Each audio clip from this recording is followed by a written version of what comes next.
यह वीडियो कक्षा 9 के विद्यार्थियों के लिए है और इस वीडियो में परमाणु एवं अणु नामक पाठ को पढ़ाया जाएगा और बहुत ही अच्छे से समझाया भी जाएगा।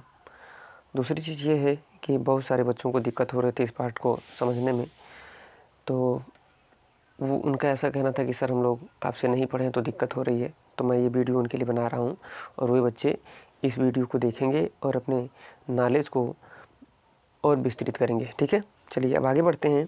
इस पाठ में हम लोगों को समझना था परमाणु और अणु नामक पाठ में जो भी टॉपिक, जिसमें से मैं कुछ टॉपिक आपको समझा चुका हूँ, जिसका नाम है द्रव्यमान संरक्षण। तो मैं यहाँ पर चलिए लिख देता हूँ कि कौन कौन सा टॉपिक हम लोग कवर कर चुके हैं। तो पहले तो हम पढ़ चुके हैं द्रव्यमान संरक्षण के बारे में, है ना। तो द्रव्यमान संरक्षण नामक टॉपिक हम लोग समझ चुके हैं, ये एक टॉपिक समझ चुके हैं। इसके बाद जो है और देखते हैं कि हम लोग समझ चुके हैं, और हम लोग समझ चुके हैं स्थिर अनुपात का नियम, है ना। स्थिर अनुपात का नियम, चलिए मैं लिख देता हूँ, स्थिर अनुपात का नियम। ठीक है, स्थिर अनुपात का नियम हम लोग समझ चुके हैं। फिर हम बात कर लेते हैं आगे कि और हम लोग क्या समझ चुके हैं, और हम लोग समझ चुके हैं परमाणु क्या होता है ना। परमाणु के बारे में कि परमाणु जो है वो क्या होता है, किसे कहते हैं, कैसे बना होता है। ठीक है, फिर इसी में हम लोग समझ चुके हैं कि जो परमाणु होता है वो कितने बड़े होते हैं, कितने बड़े होते हैं, कितने छोटे होते हैं, इसकी भी बात कर चुके हैं हम लोग। फिर अब आगे हम लोग बढ़ते हैं कि और क्या हम लोग समझ चुके हैं, और हम लोग बात कर चुके हैं कुछ प्रतीकों के बारे में, है ना। कुछ प्रतीक के बारे में बात कर चुके हैं। तो इतने टॉपिकों के बारे में हम लोग बात कर चुके हैं। अब आइए हम लोग अगले टॉपिक की तरफ बढ़ते हैं और अगले टॉपिक को समझते हैं। और अगले टॉपिक को समझने से पहले ही मैं आपको कुछ बता देना चाहता हूँ, ध्यान से देखिएगा बच्चों। इस चैप्टर में दो टॉपिक ऐसे हैं जिसको मैं लास्ट में पढ़ाऊँगा। ठीक है, एक तो है परमाणु द्रव्यमान। ठीक है, परमाणु द्रव्यमान मैं लिख देता हूँ, चलिए यहाँ पर परमाणु द्रव्यमान। ठीक है, एक परमाणु द्रव्यमान नामक टॉपिक। ठीक है, और दूसरा एक है मोल संकल्पना। ठीक है, मोल संकल्पना, संकल्पना। तो ये दो टॉपिक ऐसे हैं जिसे मैं आपको लास्ट में कवर कराऊंगा, क्योंकि ये दोनों के दोनों टॉपिक बहुत ज़्यादा इंपॉर्टेंट हैं और महत्वपूर्ण भी हैं, और इसमें ज़्यादा समय भी लगेगा। ठीक है तो मैंने सोचा है कि लास्ट में आपको इसको अच्छे से समझाएंगे। ठीक है, अब चलिए कुछ चीज़ों को पढ़ लेते हैं इस टॉपिक को छोड़ करके। ठीक है, तो कुछ चीज़ों को पढ़ने के लिए सबसे पहले हम लोग आज इस सेशन में देखेंगे कि जो परमाणु अपने पास हैं, है ना, जो परमाणु अपने पास हैं उन परमाणुओं के आधुनिक प्रतीक क्या हैं। आधुनिक, ठीक है, आधुनिक, आधुनिक, आधुनिक का मतलब हो गया वर्तमान, मतलब आज। ठीक है, आधुनिक प्रतीक क्या है। ठीक है, अब चलिए इस चीज़ को समझते हैं। देखिए, हर चीज़ का कुछ ना कुछ प्रतीक होता है। ठीक है, हर चीज़ का कुछ ना कुछ प्रतीक होता है। जैसे देखिए क्या है, हम लोग क्या करते हैं, अपनी पहचान बनाने के लिए या अपनी पहचान दिखाने के लिए, अपनी पहचान बताने के लिए हमारा नाम होता है, और वो नाम एक प्रकार का हमारा क्या होता है, प्रतीक होता है। जैसे कोई हमारा नाम लेता है तो हम समझ जाते हैं कि हमारे बारे में बात हो रही है। ठीक है, ऐसे किसी तत्व का प्रतीक होगा, ठीक है, वो बताएगा उस तत्व के बारे में कि ये जो प्रतीक है ये इस तत्व के लिए आया है। जैसे देखिए मैं ऐसे कुछ बना दूँ, मान लीजिए कि मैं यहाँ पर लिख दूँ एक बड़ा ए। ठीक है, और मैं यहाँ पर इस तरीके से लिख दूँ APPLE, एप्पल, है ना। तो ये जो बड़ा ए है वो आएगा इस एप्पल के लिए। अब चाहे तो आप यहाँ भी बड़ा ए कर सकते हैं। ठीक है, इस जो बड़ा ये जो बड़ा ए आ रहा है वो इस एप्पल के लिए आ रहा है। तो ये एप्पल का ए क्या हो गया, प्रतीक हो गया। तो इसको देख के हम समझ जाएंगे कि एप्पल की बात हो रही है। ठीक है, तो इसी तरीके से क्या है कि कुछ जो परमाणु है ना, उस परमाणु के भी प्रतीक हैं। अब परमाणु की आधुनिक प्रतीक क्या है, चलिए इस चीज़ को हम समझते हैं। तो परमाणु के आधुनिक प्रतीक में आप देखेंगे तो आखिर परमाणुओं का नाम कैसे पड़ा, पहले इस चीज़ को समझ लेते हैं।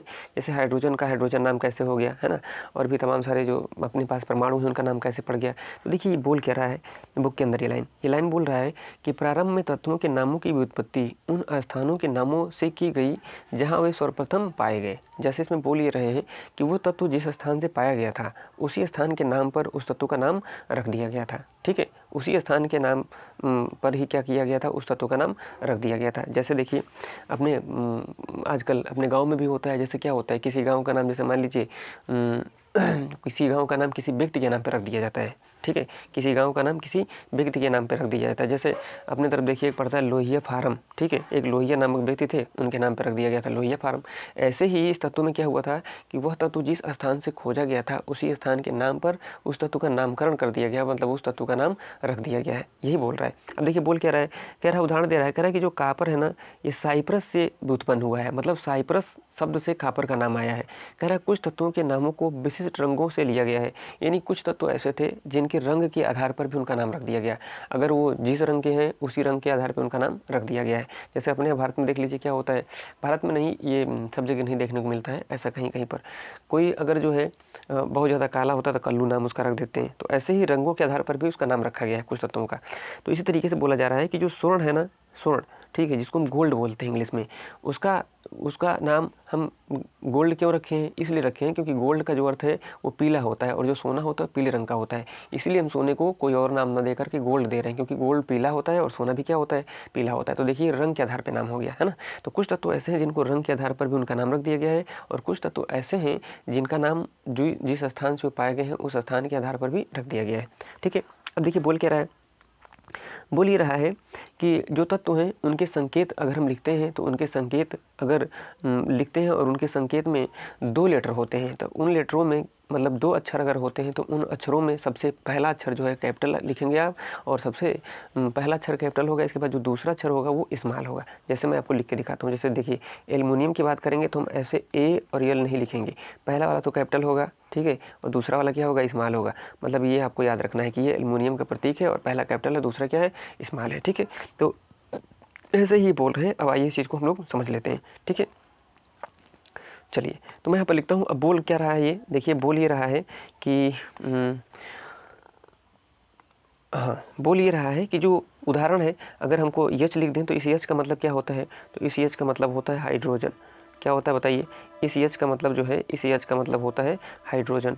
तो देखिए ये हाइड्रोजन का प्रतीक है, कौन प्रतीक है, यच प्रतीक है। ऐसे ही बोल ये रहा है कि जो एल्युमिनियम है उसका प्रतीक क्या होता है, एल होता है, और मैंने आपको समझाया कि एल्युमिनियम को एल लिखेंगे, पहला कैपिटल दूसरा स्मॉल, दोनों कैपिटल नहीं होगा। ठीक है, ऐसे कोबाल्ट को हम CO लिखते हैं। ठीक है, कोबाल्ट को CO लिखते हैं, ये कोबाल्ट का प्रतीक है। कार्बन डाइऑक्साइड को CO2 लिखते हैं, ये कार्बन डाइऑक्साइड का प्रतीक है।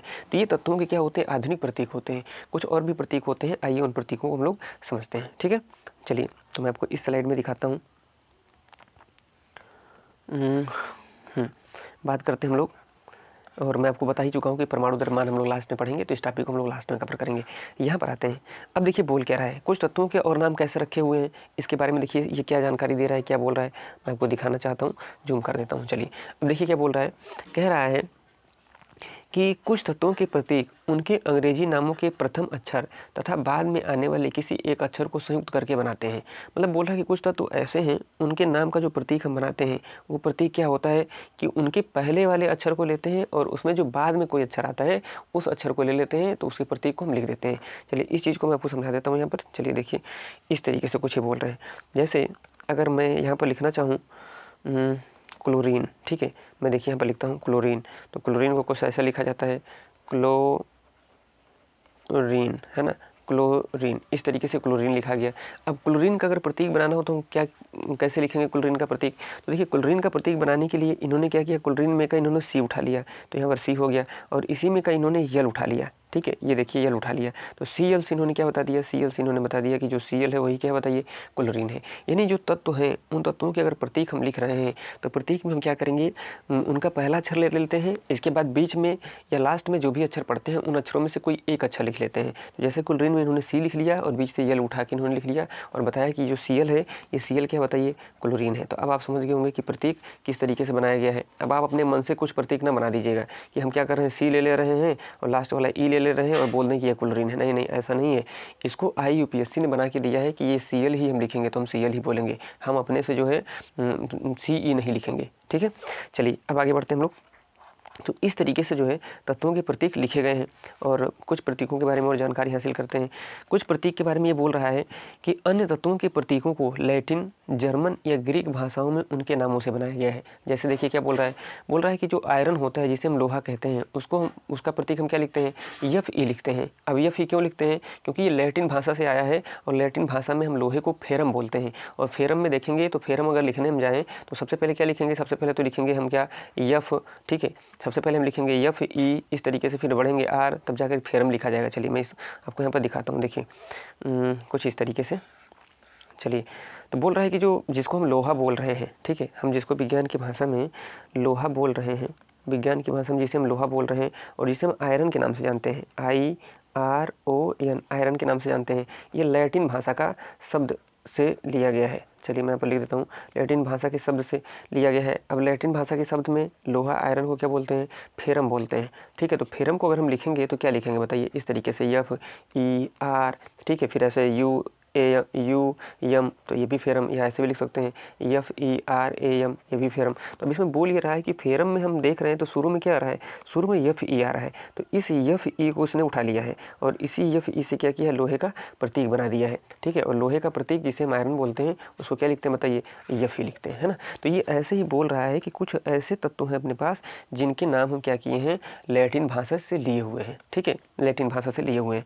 तो इस तरीके से देखिए लिया गया है। ऐसे आप देखेंगे तो सोडियम, पोटेशियम, ये सब भी लिया गया है। ठीक है, चलिए तो अब आगे बढ़ते हैं हम लोग, और परमाणु द्रव्यमान के बारे में हमने आपको बताया कि परमाणु द्रव्यमान जो है लास्ट में हम लोग पढ़ेंगे। ठीक है, अब देखिए बोल क्या रहा है?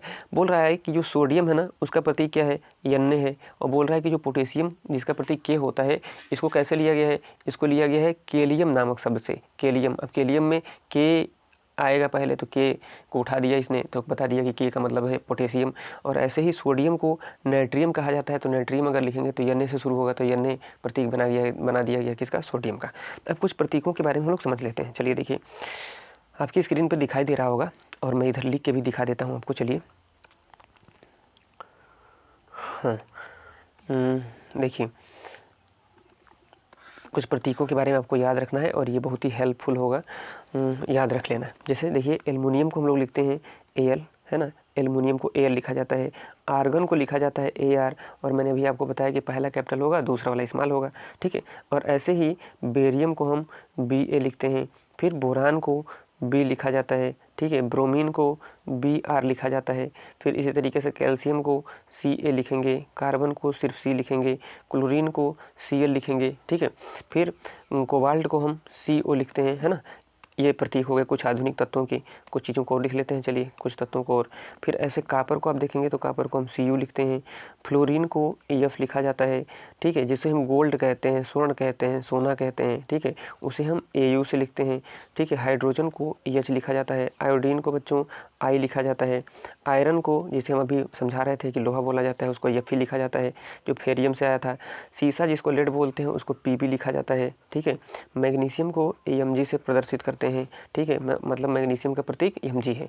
और नियान को Ne से प्रदर्शित करते हैं। ठीक है, नियान को Ne से प्रदर्शित करते हैं, मतलब जो Ne है वो नियान का प्रतीक है। ऐसे नाइट्रोजन को हम N से लिखते हैं, ऑक्सीजन को O से लिखते हैं, पोटेशियम को K से लिखते हैं। और अभी आपको बता रहा था कि केलियम नामक शब्द से आया हुआ है पोटेशियम, है ना। तो केलियम शुरू में ही K से स्टार्ट होगा, इसलिए K लिख दिया गया है।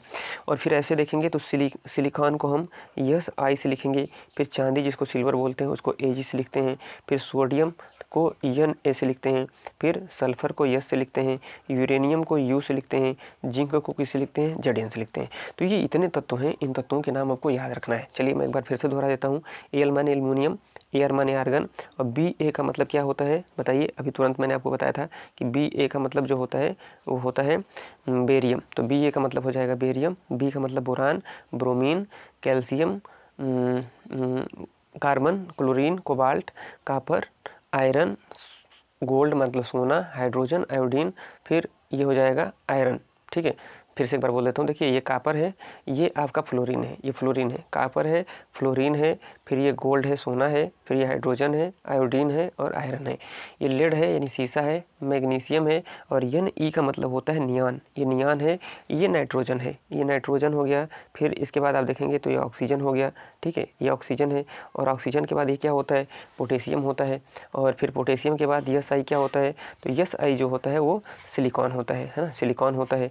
फिर Ag चांदी होता है, सोडियम होता है, सल्फर होता है, यूरेनियम और जिंक होता है। तो इन आधुनिक प्रतीकों को आप याद रखेंगे। ठीक है, चलिए अब आगे बढ़ते हैं।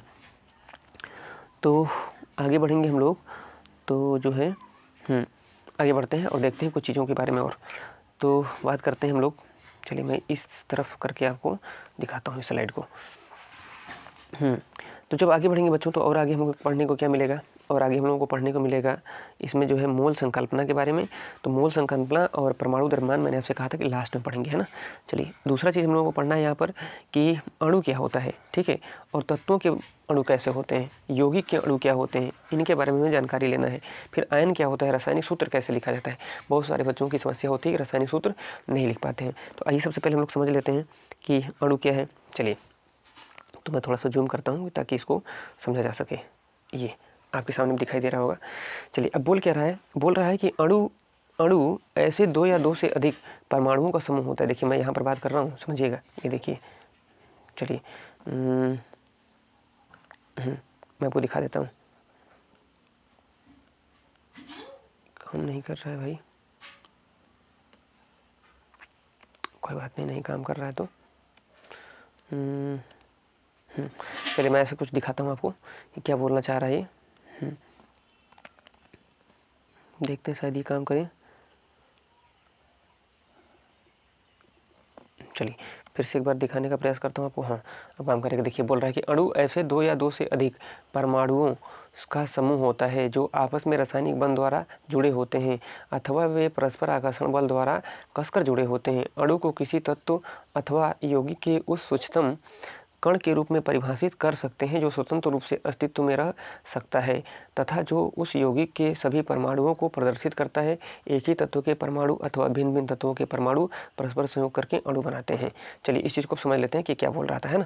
देखिए बोल ये रहा है कि जो अणु होता है वो पहली बात तो भिन्न भिन्न प्रकार के परमाणुओं से मिलकर के बना होता है या समान प्रकार के परमाणुओं से भी मिलकर के बना होता है। अब इस चीज़ को समझते हैं, ठीक है। देखिए एक ही तत्व के परमाणु भी अणु बनाते हैं। जैसे क्या है कि ये हाइड्रोजन है और फिर ये हाइड्रोजन लिया गया, है ना। अभी हाइड्रोजन का एक परमाणु है और ये भी हाइड्रोजन का एक परमाणु है और ये दोनों जब आपस में मिल गए तो इसने क्या बना दिया, इसने बना दिया इस तरीके से बना दिया H2, ठीक है, H2 बना दिया। अभी क्या हो गया, ये एक प्रकार का अणु बन गया। किसका अणु बन गया बताइए, हाइड्रोजन का। और हाइड्रोजन के कितने अणु हैं बताइए, तो आप यहाँ पर बोलेंगे 2, तो 2 गलत हो जाएगा। हाइड्रोजन के 2 अणु नहीं बल्कि एक अणु है। कितने अणु हैं बताइए, एक अणु है। किसके बताइए हैं, हाइड्रोजन के। अगर 2 अणु होते तो यहाँ पर लिखा होता कि 2 अणु है, लेकिन ये हाइड्रोजन के भी एक अणु है। तो समान प्रकार के जो तत्व होते हैं बच्चों, जो समान प्रकार के तत्व होते हैं, वो समान प्रकार के तत्व क्या करते हैं, वो समान प्रकार के तत्व आपस में जब संयुक्त होते हैं, मिलते हैं, तभी क्या बनता है, अणु बनता है, ठीक है। और कुछ असमान प्रकार के तत्व होते हैं, यानी जो भिन्न भिन्न तत्व होते हैं, जो भिन्न भिन्न तत्व होते हैं वो भी तत्व संयोग करके आपस में मिल करके क्या करते हैं, अणु बनाते हैं। जैसे देखिए हम यहाँ पर लिख लेते हैं इस तरीके से कि ये हाइड्रोजन है और ये इस तरीके से ऑक्सीजन है, ठीक है। हाइड्रोजन है और ऑक्सीजन है, तो ये हाइड्रोजन और ऑक्सीजन मिल करके क्या बनाता है, तो इधर आप देखेंगे तो वो जल बनाता है। तो यहाँ पर जल बनता है इस तरीके से 2H2O, इस तरीके से जल बनता है। तो अब देख लीजिए इन दोनों को देखेंगे तो ये भिन्न भिन्न प्रकार के अणु हैं, ठीक है। ये हाइड्रोजन का अणु है और जबकि क्या है ये बताइए, ऑक्सीजन का अणु है। ये भिन्न भिन्न अणु है और यहाँ पर क्या बना रहे हैं, ये जल बना रहे हैं। तो जल बना रहे हैं तो जल जो है ये भी जल क्या है बताइए, ये एक प्रकार का, ये क्या है, अणु है, ठीक है। ये फिर से एक बार आपको बताता हूँ कि ये जो हाइड्रोजन है और ये जो हाइड्रोजन है, ठीक है, ये हाइड्रोजन के यहाँ पर देखिए 2 परमाणु हैं और ऑक्सीजन के यहाँ पर 2 परमाणु हैं। यहाँ हम ये कह सकते हैं कि हाइड्रोजन के यहाँ पर अगर ये 2 इस 2 में गुणा कर जाएगा तो 4 हो जाएगा ना। तो इस हाइड्रोजन के 4 परमाणु हैं, ठीक है, ऐसे कहते हैं तो ज़्यादा सही रहेगा कि हाइड्रोजन के 4 परमाणु हैं जबकि ऑक्सीजन के 2 परमाणु हैं। तो ये हाइड्रोजन के 4 परमाणु और ऑक्सीजन के 2 परमाणु ये मिल करके परमाणु आपस में क्या बना दिया, यहाँ पर अणु बना दिए। और क्या अणु बनाए बताइए, जल बना दिए। ये सब मिल करके आपस में जल बना दिए और जल के कितने अणु बनाए बताइए, 2 अणु बना दिए। तो हमने देखा कि जो समान प्रकार के परमाणु होते हैं वो भी अणु बनाते हैं और जो भिन्न भिन्न प्रकार के परमाणु होते हैं वो भी आपस में मिलकर के क्या बनाते हैं, अणु बनाते हैं, ठीक है। तो ये अणु है कि मतलब हम इसके बारे में हम ऐसे बोल सकते हैं कि जो परमाणु होता है, परमाणु के मिलने से ही क्या बनता है बताइए, अणु बनता है या अणु निर्मित होता है। तो मैं इस चीज़ को यहाँ पर लिख देता हूँ। देखिए चलिए कि जो परमाणु होता है तो परमाणुओं के मिलने से ही, ठीक है, परमाणुओं के संयोग करने से, संयोग का मतलब होता है आपस में जुड़ना, है ना। संयोग करने से ही क्या बनता है बताइए, अणु बनता है। तो ये चीज़ आपको याद रखना है कि परमाणु ही संयोग करके किसको बनाते हैं, अणु को बनाते हैं, ठीक है। चलिए अब हम लोग आगे बढ़ते हैं। दूसरा चीज़ क्या है कि जो बोल रहा है इसमें, देखिए बोल रहा है कि अणु ऐसे 2 या 2 से अधिक परमाणुओं का समूह होता है जो आपस में रासायनिक बंध द्वारा जुड़े होते हैं। चलिए अब बोल रहा है कि जो अणु होता है ना, जो अणु होता है उसके अंदर पाया जाता है आकर्षण बल। ये याद रखना है आपको, क्या पाया जाता है बताइए, आकर्षण, है ना। उसके अंदर पाया जाता है आकर्षण बल, ठीक है, और वो आपस में क्या होते हैं, जुड़े होते हैं। जैसे देखिए जल की बात करेंगे, अगर जल की बात करेंगे तो मैं यहाँ पर लिख देता हूँ कि जल की बात करेंगे तो जल का सूत्र क्या होता है, H2O होता है। और जल की बात करेंगे तो जल में क्या होता है, ये ऐसे एक ऑक्सीजन होता है, यहाँ पर एक हाइड्रोजन होता है, एक हाइड्रोजन यहाँ पर होता है, ठीक है, और हाइड्रोजन के ऊपर पार्शियल पॉजिटिव चार्ज होता है, इसके ऊपर भी पार्शियल पॉजिटिव चार्ज होता है, इसके ऊपर पार्शियल नेगेटिव चार्ज होता है। हालांकि ये आपके लेवल की चीज़ नहीं है, लेकिन बता दे रहा हूँ, ठीक है। ये देखिए आपस में इस तरीके से जुड़े रहेंगे, इस तरीके से जुड़े होते हैं, ठीक है। तो ये देखिए यहाँ पर क्या है, एक बंध बन रहा है और इन बंधों में क्या है, आकर्षण बल है। तो आकर्षण बल के थ्रू, आकर्षण बल की सहायता से क्या होते हैं, जुड़े रहते हैं, ठीक है। तो ये अणु के बारे में जानकारी हो गया। अब आइए हम लोग बढ़ते हैं आगे और आगे समझते हैं कि और क्या पढ़ना है।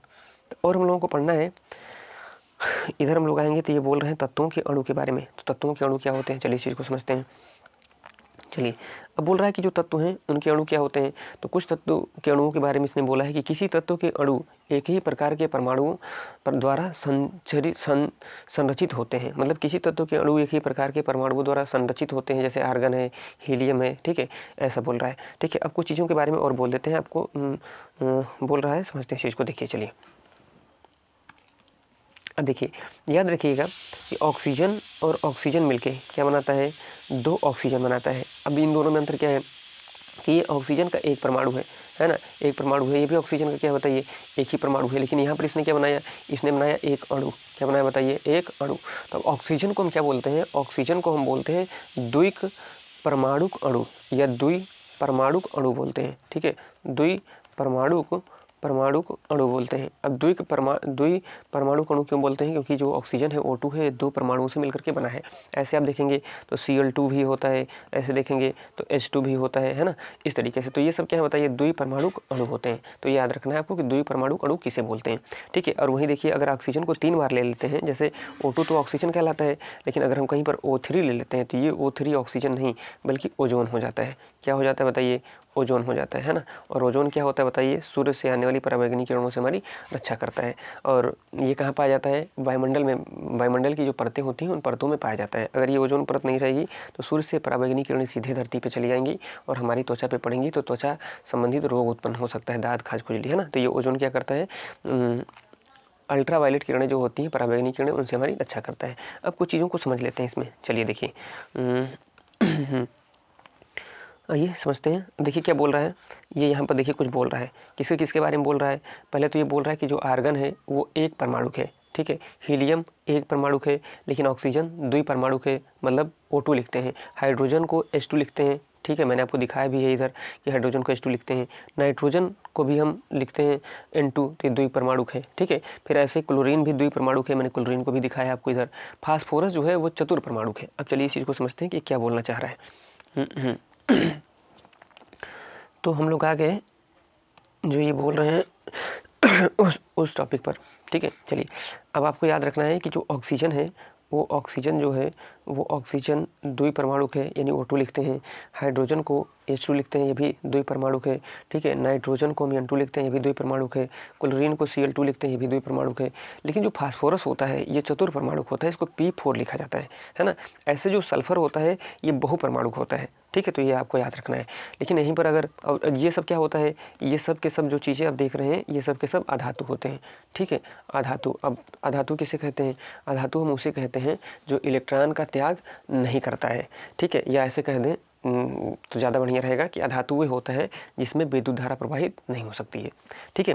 और जो धातुएं होती हैं वो एक परमाणु होती हैं। जैसे बोल रहा है कि जो सोडियम है Na वो एक परमाणु है। जो आयरन है जिसे हम Fe लिख रहे थे वो भी एक परमाणु है। एल्युमिनियम जो है वो एक परमाणु है, Al लिखते हैं। कापर जिसको हम Cu लिखते हैं ये भी क्या है, एक परमाणु है। तो ये चीज़ें आपको याद रखना है कि ऑक्सीजन द्विपरमाणु है, हाइड्रोजन द्विपरमाणु है, ये भी द्विपरमाणु है, ये भी द्विपरमाणु है, ये चतुर्परमाणु है, ठीक है। लेकिन ये सब के सब क्या है बताइए, ये सब के सब धातुएं और एक परमाणु है। तो ये चीज़ आपको याद रखना है। चलिए अब आगे बढ़ते हम लोग, देखते हैं कि और किस चीज़ का अध्ययन करना है।